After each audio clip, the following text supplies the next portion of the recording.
साथियों, आप लोग कैसे हो? आई होप आप लोग अच्छे होगा और अपने प्रिपरेशन में लगे हो ना। तो जैसे मैंने भी कहा था और अभी भी कह रहा हूँ कि रुकना है मना, अब लगे रहना है, ठीक है ना। क्योंकि हमारा अब वो पिक मूवमेंट है, अब हमारे पास वो बिल्कुल पिक टाइम है जो हम अपने आप को बिल्कुल गिव अप नहीं कर सकते हैं। अगर आप इस व्यू से और इस मोटिवेशन से और इस टारगेट से अपने गोल को अचीव करना चाहते हो तो वेलकम है आपका ग्रेट डायरेक्शन में। और इसीलिए ग्रेट डायरेक्शन आपके साथ आया है। तो इमोशन बेस का अगला आपका सिलेबस आने वाला है केमिस्ट्री, जो आज मैं केमिस्ट्री पढ़ाने वाला हूँ। केमिस्ट्री में जो हमारा मैं जो टारगेट करूँगा, मैंने बोला है कि हायर टारगेट में कहाँ तक करूँगा, CSR नेट तक करूँगा। मेरा जो हायर टारगेट रहेगा कौन सा रहेगा, CSR नेट रहेगा।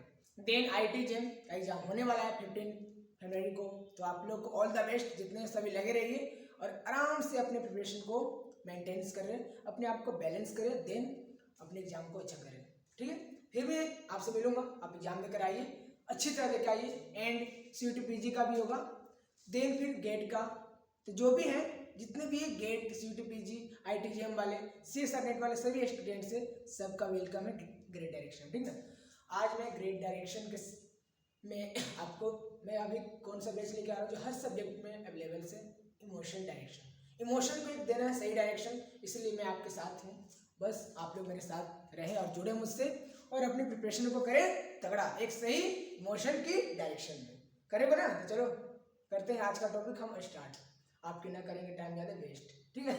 चलो देखो, तो आज हम लोग पढ़ने क्या वाले हैं, जिससे मैं थोड़ी सी BSc की बात करता हूँ। तो BSc में जो स्टूडेंट्स अभी हैं और जो भी स्टडी कर रहे हैं, तो जो ये जो सिलेबस दिया गया है NAP 2020 के रिगार्डिंग, 2022 के रिगार्डिंग जो भी है NAP हमारे आए हैं 2022 के रिगार्डिंग, जो हमारे सिलेबस अपडेट है, हमारे जो सिलेबस दिए गए हैं उसके रिगार्डिंग जो हमारा जितनी भी यूनिवर्सिटी है मेरे प्यारे दोस्त, उसमें जो है ना, ये जो मैं पढ़ाने वाला हूँ केमिस्ट्री की कौन सी पार्ट पढ़ाने वाला हूँ मैं, इनऑर्गेनिक। अब जो भी BSc में स्टूडेंट्स हैं उनका BSc का फर्स्ट मैं पार्ट 2 पढ़ा रहा हूँ। इनऑर्गेनिक का फर्स्ट आपने पढ़ लिया होगा, एटॉमिक स्ट्रक्चर पढ़ा ना। तो ये एटॉमिक स्ट्रक्चर जो आपने पढ़ा है, केमिकल बाउंडिंग पढ़ा है, देन इज फर्स्ट पार्ट जो BSc का आप लोग फर्स्ट ईयर में पढ़ रहे हो। अब जो आपका BSc का फोर्थ सेम NAP 2022 के अनुसार रिगार्डिंग ये क्या है, BSc का फोर्थ सेम में दिया गया सिलेबस है। कौन कौन सा है, coordination chemistry and kinetic chemistry और स्टेट एंड मैटर जो है ना आपका दिया गया है। किसमें दिया गया है वो आपको, BSc के फोर्थ सेम में, कोर वाले के लिए भी और जो भी एडिशनल है सभी के लिए बात कर रहा हूँ। डन है ना। तो हमारे BSc का फोर्थ सेम का सिलेबस भी है। तो मैं BSc के लेवल से, बल्कि BSc के एक लेवल और नीचे से, मैं 12th क्लास से आपको मतलब बिल्कुल बेसिक बताते हुए मैं एडवांस तक ले जाऊँगा CSR नेट तक। तो आप लोग अपने प्रिपरेशन को ना रोकें, अपनी प्रिपरेशन को बिल्कुल कंटिन्यू रखो। इसके लिए आप क्या आया है, इसके लिए मैं खुद आपके साथ आया हूँ और आपके साथ में कदम से कदम हमेशा मिला के रखूँगा, ठीक ना। इसलिए प्लीज़ आप लोग भी अपना साथ दें, अपना सहयोग दें। सहयोग कुछ नहीं देना है आपको, बस अपनी प्रिपरेशन के लिए कंटिन्यू लगे रहिए, जहाँ भी लगना आपको वहाँ लग रहिए, सिवाय किसी के प्यार में मत लगिएगा, ठीक ना। बस अपने कामों में लगे हमेशा। तो इसी के साथ आज के लेक्चर ही करते हैं शुरुआत। तो आज का हमारा गोल क्या रहेगा मेरे प्यारे दोस्त, चलो देख लो। आज का जो हमारा गोल रहेगा, दिन हम लोग आज का गोल क्या करने वाले हैं, सबसे पहले कोऑर्डिनेशन केमिस्ट्री। कोऑर्डिनेशन केमिस्ट्री है क्या, इंट्रोडक्शन के बारे में जानेंगे, बेसिक समझेंगे। देन हमारा आज बिल्कुल ज़्यादा लंबा लेक्चर नहीं बल्कि एक शॉर्ट लेक्चर रहेगा और शॉर्ट लेक्चर में हम लोग आज मानो कि एक तरह से 12th वाले सारी चीज़ को पढ़ेंगे, रिवीजन करेंगे, क्विक रिवीजन करेंगे 12th का, ठीक है। डन। इसके बाद हम कोऑर्डिनेशन, इसने बताया कोऑर्डिनेशन कंपाउंड्स, हमारे कोऑर्डिनेशन कंपाउंड से ही कोऑर्डिनेशन केमिस्ट्री बनी है, उसके बारे में जानेंगे। गेटिंग है ना। तो आज का इतना ही जो आपके सामने दिखाई दे रहा है, इतना सारा गोल आज हम लोग कवर करने वाले हैं। बिल्कुल सीट बेल्ट लगा के अपने अपने सीट पर अच्छी तरह बैठ जाए और फोकस कर लें, ठीक है। चलो करते हैं स्टार्ट, ध्यान से देखिएगा। तो जैसे ही बात आती है कोऑर्डिनेशन, जैसे मैं बात बोल रहा हूँ, इससे पहले मैंने जो जूलॉजी का लेक्चर डाला था मेरे प्यारे दोस्त, तो जूलॉजी का लेक्चर में आपने पढ़ा था नर्वस सिस्टम पढ़ा था। नर्वस सिस्टम में एक वर्ड बार बार आ रही थी और हर बार आ रही थी, हर बार आ रही थी, बार बार आ रही थी, क्या आ रही थी, कोऑर्डिनेशन। देन आज हम वही केमिस्ट्री, मैंने बोला कि जब भी आप साइंस पढ़ो चीजों को रिलेट करना सीखो। देखो भले वो जूलॉजी के पार्ट है, तो ये केमिस्ट्री वाले बच्चे मत हो कि हमें क्यों पढ़ा रहे, मैथ वाले बच्चे मत हो जाना, क्योंकि मैंने बोला कि जिस प्रकार हमारा जो बॉडी एक बायो है, तो जो मैथ है ना दिल की धड़कन है मेरे दोस्त। बात समझ आ रहा है ना? मैथ एक दिल की धड़कन है, जो बिना मैथ के कोऑर्डिनेशन बैठेगा ही नहीं आपके लाइफ में। जिसमें बोल रहा हूँ कोऑर्डिनेशन, मैंने बोला कोऑर्डिनेशन नहीं बैठेगा। कोऑर्डिनेशन क्या है, इसमें बायो को थोड़ा सा बैकग्राउंड से आपको समझाता हूँ। तो कोऑर्डिनेशन क्या, आपकी ताल में बैठा हूँ तो कोऑर्डिनेट करना, कोऑर्डिनेट कर रहा हूँ। देन जो हमें बायो, देन जो हम आज केमिस्ट्री में कोऑर्डिनेशन केमिस्ट्री पढ़ने वाले हैं प्यारे दोस्त। ये कोऑर्डिनेशन केमिस्ट्री क्या बता रहा है, अभी हम जो भी रिएक्शन पढ़ेंगे, जो भी मेटल्स के बारे में पढ़ेंगे, जो भी मतलब अदर्स हम जो भी रिएक्शंस पढ़ने वाले हैं, इसमें कई सारे मेटल्स इन्वॉल्व होंगे, कई सारे एलिमेंट्स इन्वॉल्व होंगे, वो एक दूसरे से क्या करें, कोऑर्डिनेट कर रहे हैं, और कोऑर्डिनेट करके ही आगे की ओर बढ़ रहे हैं। इस तरह हम लोग इस कोऑर्डिनेशन के इसमें पढ़ेंगे। जैसे आपको मैं कुछ एग्जाम्पल से समझाता हूँ, आपको ज़्यादातर समझ में आएगी बातें। बात समझ आ रहा है ना? जब भी हम केमिस्ट्री के बारे में सोचें, केमिस्ट्री के बारे में जब ध्यान आता है, तो चीज़ों को हम बायो में उस चीज़ को हम वही फॉर्म में बोलते हैं, केमिस्ट्री की इस चीज़ में हम क्या बोलते हैं, रिएक्शन के फॉर्म में बोल रहे हैं। हम किसी को जो कंपाउंड्स के नेम बोल रहे हैं, उसको उस नेम के बल्कि नाम नहीं बल्कि उसकी सिंबल में बोल रहे हैं। जैसे हाइड्रोजन, जैसे आप ये सारी चीज़ें आप लोग जानते हो, आप बेसिक सारा क्लियर ही होगा। तो बस मैं आपको ये बातें ये बताना चाह रहा हूँ। जैसे कोऑर्डिनेशन केमिस्ट्री की बात है, तो देर क्या होगी, रिएक्टेंट या रिएक्शन जो भी है क्या कोऑर्डिनेट करेगी, ये एलिमेंट्स की कोऑर्डिनेशन होगी। देखो कैसे, जैसे मैंने एग्जाम्पल से आप देख लिए, ध्यान से देखिएगा। जो एग्जाम्पल्स आप देख पा रहे हो, HCl। अब आप लोग, ये तो सिंपल एग्जाम्पल है, HCl प्लस NaOH। HCl क्या एक एसिड है, सबको पता है, पता है ना? ऐसा तो नहीं बात है कि नहीं पता है, पता ही होगा। और NaOH क्या है, बेस है। तो जो मैंने एसिड और बेस को जो मैं क्या कर रहा हूँ, दोनों को मैं मिला रहा हूँ, दोनों की रिएक्शन करा रहा हूँ मैं। बात समझ में आ रहा है? तो हमारे में जो प्रोडक्ट आ रहा है निकल कर, वो क्या आ रहा है, NaCl plus H2O। NaCl plus H2O आ रहा है।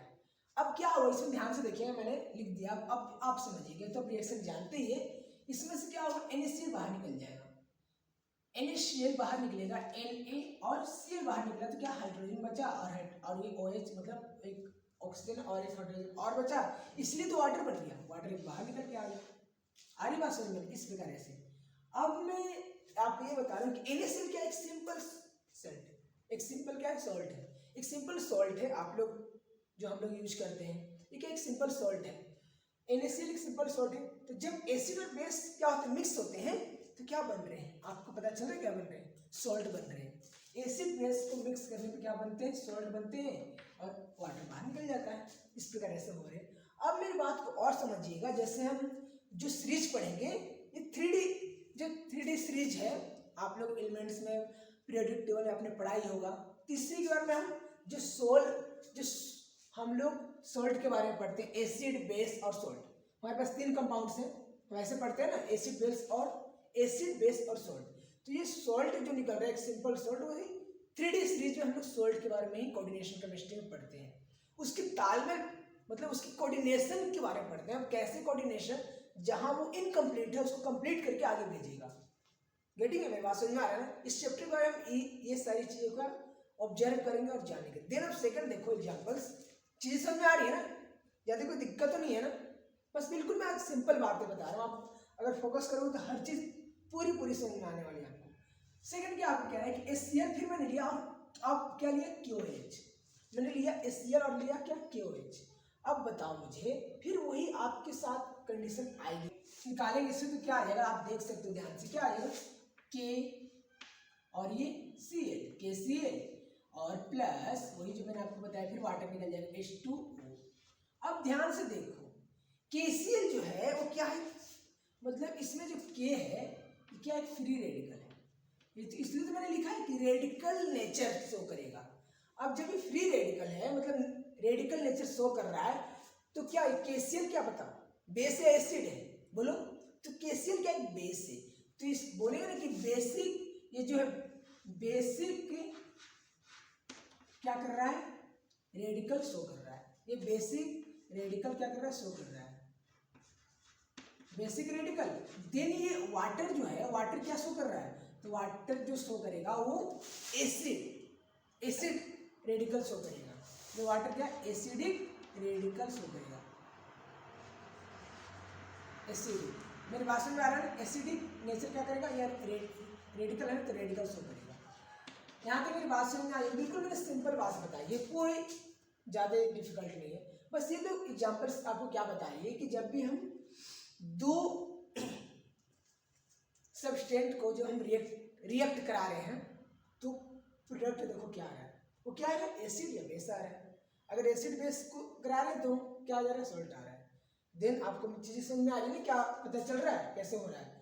तो ऐसे ही तो आपको रिएक्शन आता ही है, जैसे मैंने आपको पहले बताया कि खुद ही क्या हो जाएगा, के आ जाएगा और के एसीएल तो मिल जाएगा KCl, और KCl बेसिक नेचर को शो करता है और वो रेडिकल खुद फ्री रेडिकल मतलब बोलो तो ये इसमें इन्वॉल्व हो जाएगा। देन ये वाटर एसिडिक नेचर शो करेगा, इनकी एसिडिक रेडिकल है।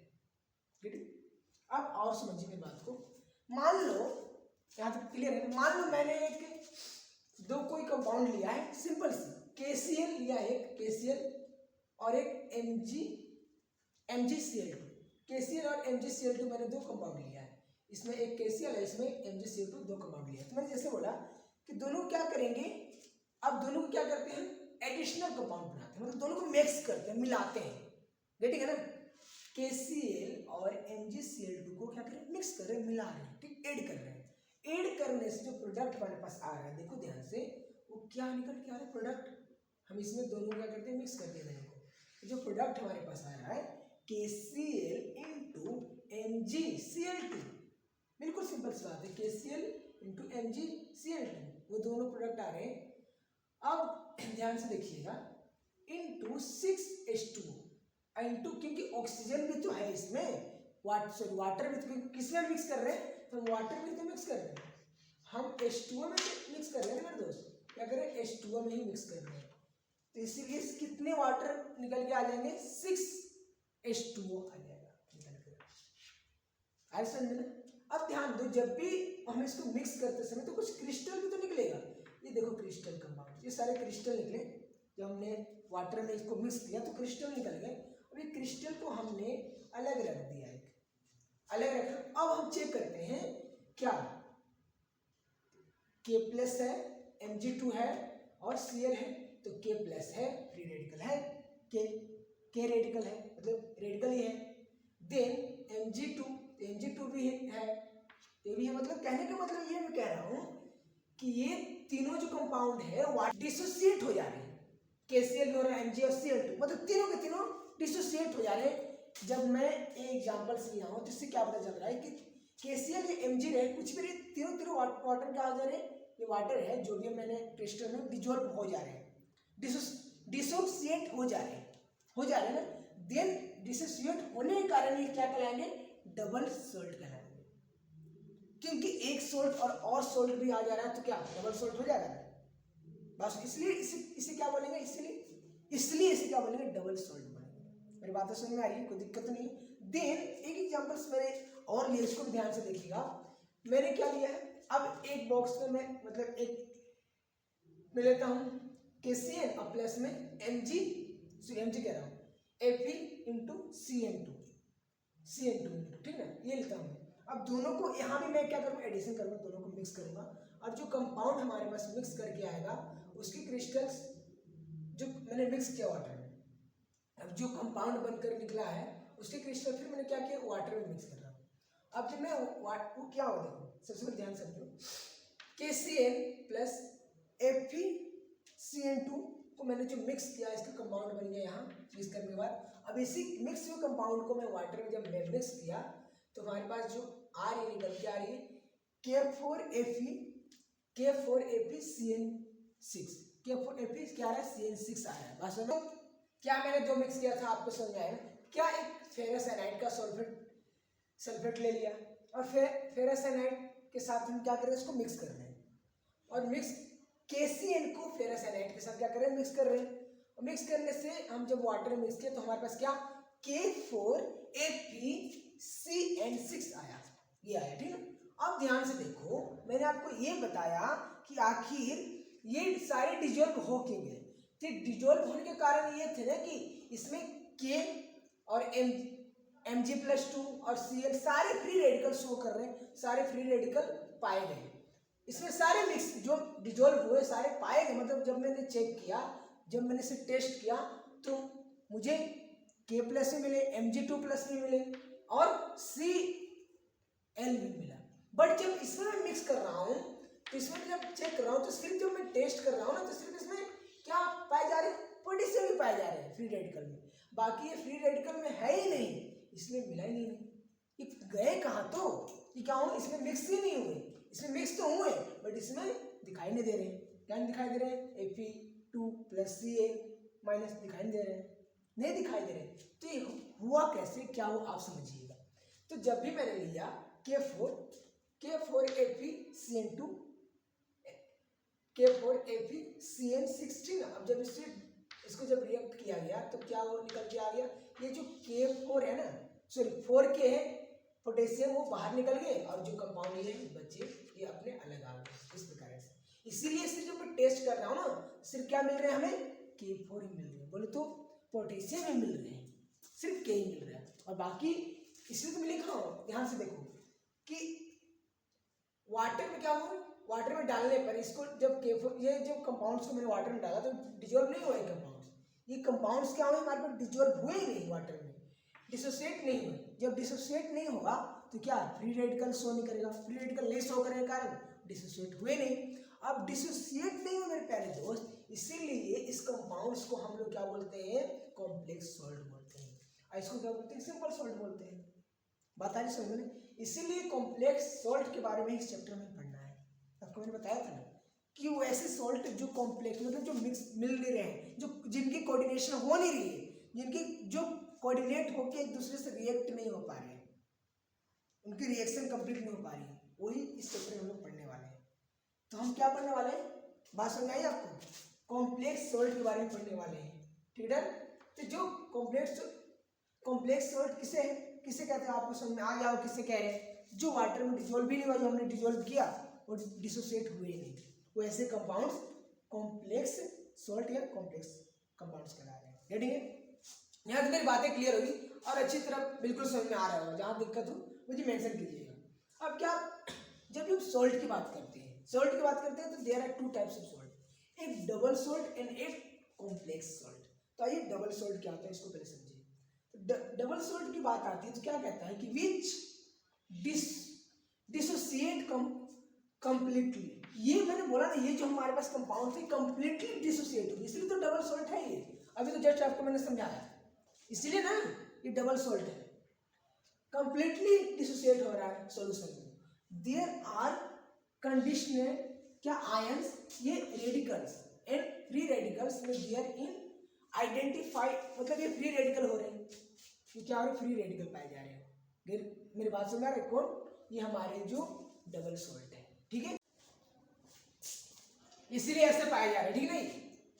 अब देखो इसलिए क्या हो रहा है, फ्री रेडिकल में पाए जा रहे हैं, आइडेंटिटी क्या फ्री रेडिकल में इसीलिए पाए जा रहे हैं, फ्री रेडिकल इसी का क्या डिसोसिएट हो रहे हैं, इसलिए वो डबल सॉल्ट है और वो कंप्लीटली डिसोसिएट भी हो रहे हैं, कौन, डबल सॉल्ट। रेडी है, यहाँ तो कोई दिक्कत किसमें, सोल्यूशन में। और चलो कुछ एग्जांपल्स लेते हैं और समझते हैं ध्यान से। देखो मोस्ट इंपॉर्टेंट, बहुत इंपॉर्टेंट है, समझ में आ रही है ना, क्या कहता है कि कैरिनेटेड, हमारे पास क्या, जब हम इसको फॉर्मूला पढ़ेंगे, अब सारी जो फॉर्मूला जो मैं बता रहा हूँ इसकी जो कंपाउंड्स की, ये सारे आप याद रखिएगा, ये सारा जो है ना फॉर्मूला आप याद रखिएगा, किसके, कैरिनेटेड क्या होता है, KCl और MgCl2 याद रखिएगा, इनटू 6H2O, अभी जस्ट मैंने पढ़ा, एंड मोहर सोल्ट क्या होता है, NH4 इंटू 2 और SO into Fe SO4 into 3 into 6H2O, ये होते हैं। ये सारे आपको जो है ना फॉर्मूले याद रखने होंगे, ठीक। क्या है, पोटास एलम, तो पोटास एलम का क्या होता है formula, K2SO4 into N2 into SO4 into 3 into 24H2, इसमें क्या सबसे ज्यादा ऑक्सीजन पाया जाए, पोटास में, पोटास एलम, रेडी, H20H2O, उसमें ऑक्सीजन नहीं बल्कि वाटर, काफी ज्यादा प्रेजेंट है, रेडी। यहाँ तक मेरी बातें समझ में आएगी, तीनों जो फॉर्मूले हैं ना मेरे प्यारे दोस्त, इसको आपको रिमेंबर रखनी है, ठीक है। ठीक है ना। आप देखो इसी के रिगार्डिंग हम एक क्वेश्चन को सोल्व करते हैं और समझते हैं। क्या कहता है कि जब भी हम एक सॉल्यूशन ले एक्विस सॉल्यूशन में किसको potash alum will be give test, हम पोटास को टेस्ट करेंगे, पोटास है कितना, हम एक सॉल्यूशन लेते हैं उसको पोटास को चेक करते हैं। ठीक, जो पोटास का फॉर्मूला है उसको राइट डाउन कर देंगे, मैंने कर दिया है, लिख दिया ना। अब इसके बाद हमारे पास अब जो MgSO4, अब MgSO4 और M2SO4 देखो अब ध्यान से आप मुझे बताओ, जब हम इसमें एक एक्वस सॉल्यूशन हमारे पास है, एक्वस सॉल्यूशन हमने ले लिया है, देखो एक्वस सॉल्यूशन ये हमारे पास है। अब इसमें हम जब ले चुके हैं जिसमें क्या करना है, हमें पोटास एल्बम का टेस्ट दिया हुआ है, उसको अब देखना है कितना दिया पोटास एल्बम का टेस्ट। अब बता सकते हैं, मुझे बताओ पोटास एल्बम का टेस्ट क्या होगा इसमें, मुझे बताओ क्या होगा, कि इसमें मतलब कौन कौन डिजोल्व हो गए मैं पूछ रहा हूँ, इसमें पोटास एल्बम मतलब डिजोल्व होंगे कौन कौन, बोलो तो डबल सॉल्ट क्या क्या है इसमें, यही पूछना चाह रहा हूँ, बता रहे सुनिए, बताओ K प्लस Na+SO4 -2 ऐसे L +3 या NH+4, बताओ जल्दी जल्दी से बताओ। एक हमारे पास क्वेश्चन है, हम इसको करते हैं सॉल्व। देखो क्या कहते हैं कि CuSO4 व्हेन रिएक्टेड, एक हमने क्या लिया है CuSO4 किससे रिएक्ट कर रही है, KCN से जब फॉर्मेट कर रही है, फॉर्म हो रही है, तो क्या हो रही है CuCN जब फॉर्म हो रही है तो क्या रिएक्टेड इसको किस में मिलाया जा रहा है, एक सोलूबल में। इन सोलूबल में क्या किया जा रहा है, वाटर के साथ इन्हें डिजोल्व किया जा रहा है, मिक्स किया जा रहा है।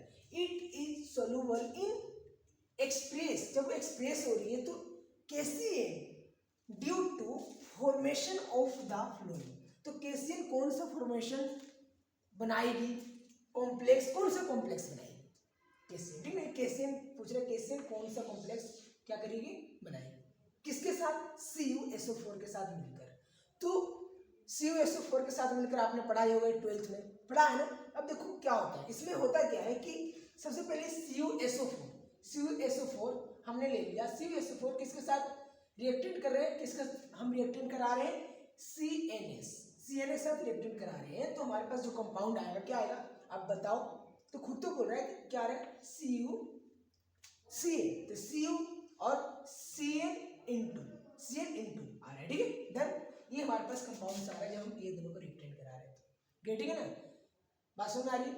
अब देखो ध्यान से, जब ये रिएक्टेंट होने के बाद आप ध्यान से समझिए मेरी बात को, CuCN क्या हो रही है, CuCN प्लस इसमें से CuCN अलग और 2 है ना, तो CN2 अलग आ जाएगी।